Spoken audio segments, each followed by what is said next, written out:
You may experience that feeling when you finally know what you're doing as a trader. You've got your trading plan, you've got your edge, and you come face the market and you know exactly what to do, or you think you know exactly what you do, and you try and act in the market, but there's this mental block, there's this fear that's stopping you from doing what you know you have to do.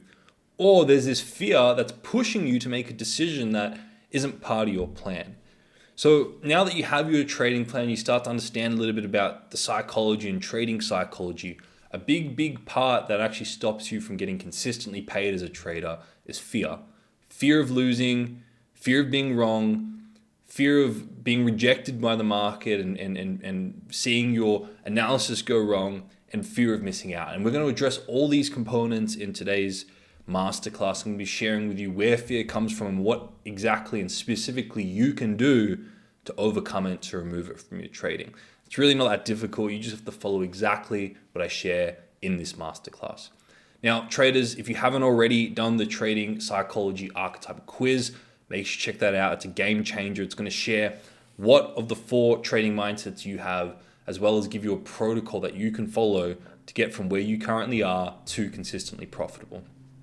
And if you're finding this trading psychology series useful, all I ask is you share the playlist with your trading community so we can get this out there and we get more traders focusing on their trading psychology. Okay, so let's talk specifically about fear. What is it when we talk about the human mind, we talk about the psychology? What is fear? Where does it come from? And there are a couple different components or dynamics to fear that we're going to explore because they become important to understand as a trader. What I'm going to draw here is referencing your mind, your psychology, and you have in your mind, you can go into the future and you can imagine things. This is your imagination. And you can also go into the past in your mind, the so-called past, which is your memory. Now, the past and future don't actually exist. We can't actually access the past and the future, but we can imagine the future and we can remember in our mind the past. But to access anything but the here and now, right now, is impossible. So we can argue that the past and the future don't exist. They're only constructs of memory and imagination. And we can also go into the past and have a positive memory, or a memory that we perceive as more positive than negative. Or we go into the past, we have a negative memory or perception of a memory that, we perceive as more drawback than benefit. And we can do the same thing into the future.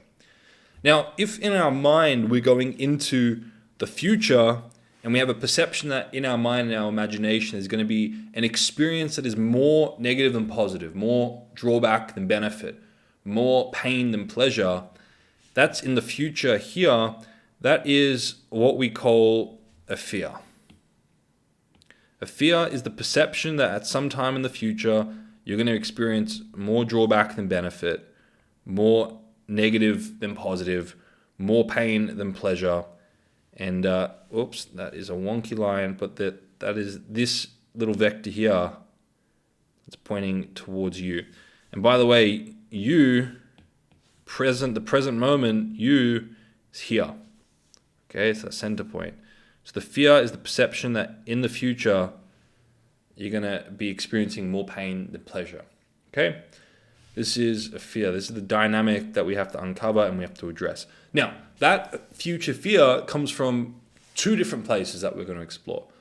The first one is associations in the past, resentments in the past. And you can have an experience in the past in your mind where you've taken a loss in the markets, or you've invested in or speculated in some crypto and you've taken a few losses there, and there's these resentments logged in your memory in the past that you perceive as more negative than positive, more drawback than benefit. And these can cluster as resentments. Maybe you took a loss back in the day, or you took a big loss, or you had slippage, and these are logged as resentments in your mind. And all these resentments cluster together. Maybe you had an experience when you lost in a sporting game, a very important game to you, or you had an experience in a past relationship where you perceive to have lost in that relationship. And these can all cluster together to form a resentment through association. And that resentment, or those resentments of the past, are going to mirror forward into future fears. So in your mind, the past mirrors into the future. This is a very basic sort of understanding in psychology. If you have a logged moment in your mind and there's an association there between loss, resentment, then you're going to fear that happening in the future. Whether you're aware of that dynamic or not is beside the point. You're going to have that fear in the future. So your past resentments mirror forward into future fears. That's one dynamic. Another component here is you have, when you're consciously aware of the drawback, the negative, the fear, you have an unconscious fantasy. Okay? Now I just need you to understand this very basic concept in psychology called the law of contrast. If you are resenting a certain thing, a loss for example, by law of contrast, you must be infatuated and seeking its exact opposite. So to say you resent something or to say that you like something without disliking its opposite, you can't escape that paradox. When you like something, you dislike its opposite. When you resent losing, by law of contrast, you're infatuated with winning. If you associate pain with losing, you associate pleasure with its exact opposite. So if you're having a fear, you are fantasizing about its exact opposite, the fantasy. So when you're consciously aware of a fear of losing, there in your mind is a wish and a fantasy of winning. When you have a fear of missing out, you have a fantasy of getting involved. When you have a fear of pain, you have a fantasy to pleasure. When you have a fear of one thing, you have the fantasy of the opposite, the anti. So when you're consciously aware of your fears, you have an unconscious fantasy that you're addicted to or attached to, that you're seeking after. You cannot escape that paradox. You can't escape that law of contrast. These two are what we call an entangled state in the mind. Okay? Because when you're conscious of one, you're unconscious of the other. When you're conscious of the fantasy, when you're conscious of the fantasy, what you want, you have a fantasy of winning. Remember, you've heard me say in my previous lectures, the moment you birth the fantasy, the expectation, the outcome, you now birth simultaneously the fear of missing out on that. So when you're conscious of the fantasy, you have an unconscious fear. Okay? You can't escape that dynamic. All right. So this is an important understanding to have, because now when we talk about the fear of losing, there are two places we can address that from. And without a doubt, when we put action steps in place to manage the fear of losing or the fear of missing out, you want to first and foremost make sure that you're always trading with an edge, a proven edge that you've put into a 100% mechanical trading plan.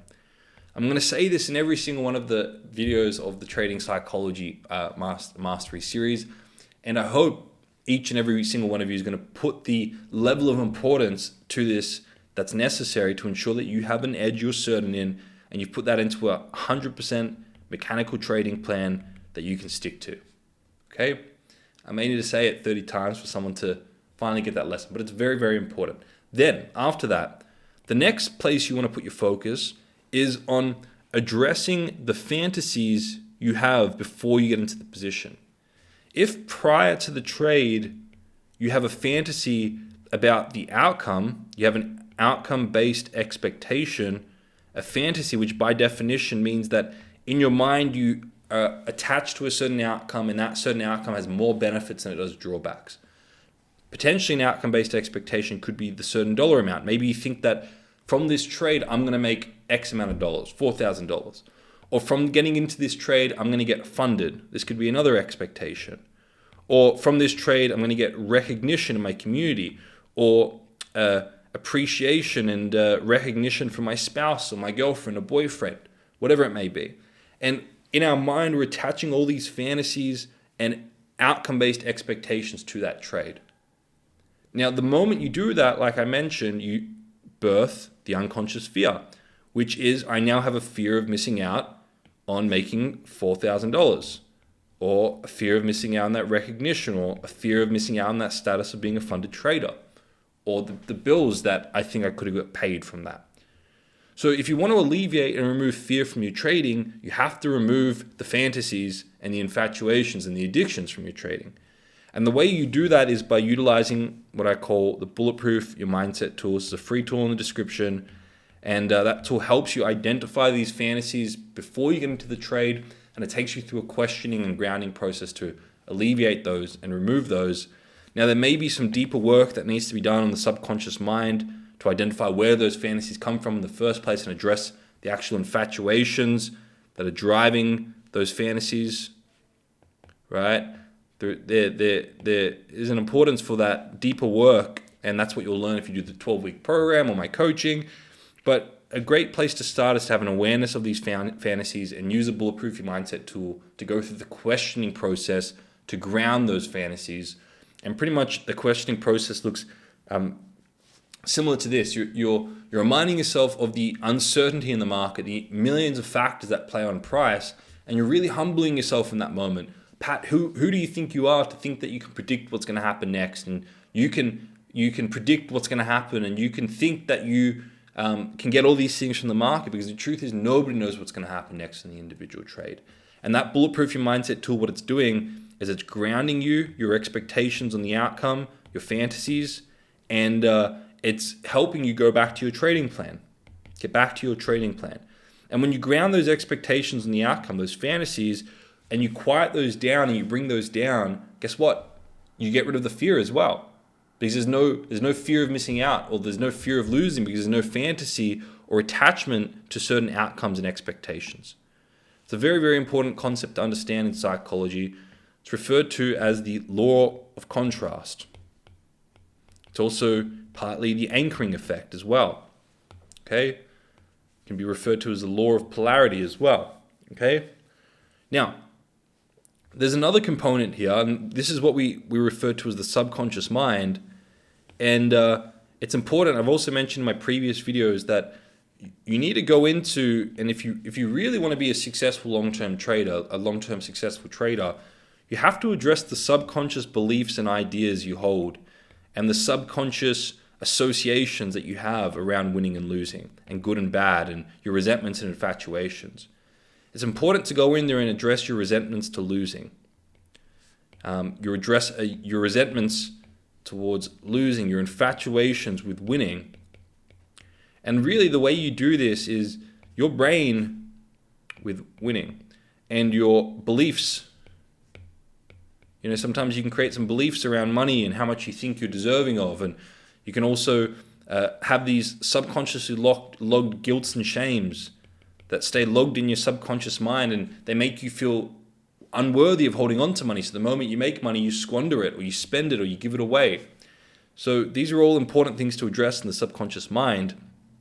And really, these beliefs are created through association and through what is referred to as Hebbian law, the pathways that fire together, wire together, and through neuroplasticity, we create associations in our mind, and we have what is referred to as the myelin sheaths that wire around these associations through firing. And if we constantly run a story about how painful that loss was in the past, we rewire that association. Or how good that win was, we rewire that association, because we're running the same story over and over. Or if you continue to reaffirm beliefs like I'll never be able to make money, or make more than my dad, or make more than my mom, or if you continue to rerun the story about how stupid or how angry you are at yourself for doing a certain thing in the past, you've got a guilt log there, and you continue to run that story, you're going to rewire and you're going to strengthen that pathway. And those same belief systems and those same subconscious wiring is going to fire through association, through neuroplasticity and Hebbian law. But if you learn to be a little bit more self-aware and look past your very own animalistic bias of confirmation bias, and you learn to expand your awareness around certain situations, and you start to find some of the benefits to these painful losses, how they've helped you and held you accountable to greater levels of growth. If you find some of the drawbacks in your wins and your infatuations, and you start to see how some of your biggest winnings and infatuations, you get to your head and you actually stunt your growth. If you start to redefine your belief systems and you realize a lot of these injected beliefs were created in societies or in environments where people bought into beliefs blindly usually, and they never questioned those beliefs, and they got passed through generations, and people very seldom question those beliefs. And if you start to see your guilt and shame from a different perspective, and you realize that there's these traditional ideas of sometimes when, what we label good and what we label bad about how we treat people, sometimes when we challenge people, we actually hold them accountable to be more independent and find their true purpose and help them be more independent. So if you start to see some of these things from a different light and you start to redefine some of these ideas and stories that you've run in your subconscious mind for years, then what you can start to do is you can start to free yourself from some of these judgments here. And then as a result, because of that mirror, you don't have as much fear or as much fantasy in your trading. You start to become a little bit more present with the market because you're less emotional. The emotions are out here, right, in the memory and imagination, created in your own mind, really, and takes you away from being present with the market. When you address some of the emotions through a broader perspective on them and greater awareness of them, you get more present with the market and you can trade more effectively. So to get rid of the fear of losing, you want to address and you want to identify and ground the fantasy of winning in that moment prior to the trade. You also want to do a lot of work on your resentments in the past and expand your awareness of your losses in the past and see them from a different perspective. And that's very important work to do in the subconscious mind. And to address the fear of missing out, you want to address all those little fantasies that you're attached to on the outcome of the trade using the Bulletproof Your Mindset tool and ground those. And you're going to go a long way in addressing fear of losing and fear of missing out. Identifying those expectations before you trade using the Bulletproof Your Mindset tool and grounding those, that's going to do a lot of the work. But if you really want to dig deep and you want to get really great results and start to upgrade your mindset and your brain, it's very important to go back and address some of these subconsciously stored associations and your beliefs and your guilts and shames. It's very important to address those as a trader. Free yourself from some of those judgments so you're free to be more process-based moving forward and be less making decisions based on your subconscious mind, making more decisions based on objective data that you're present with in that particular moment. Okay? Hopefully that makes sense. And thank you for watching to the end. Hopefully these lectures are opening your mind and giving you some ideas that are very applicable to your trading. I mean, you can just go off and use the Bulletproof Your Mindset tool. You can use the archetype quiz and you get some actionable insights into your trading. And if you really want to take that to the next level and start learning more about the subconscious mind and addressing the subconsciously stored associations in your mind, the 12-week program will be very, very useful for that. So yeah, I appreciate you watching to the end. If you found this one useful, share it with your trading communities. And if you haven't already, make sure you do that trading psychology quiz and start implementing the protocol I give to you at the end of that quiz. But I look forward to seeing you all tomorrow.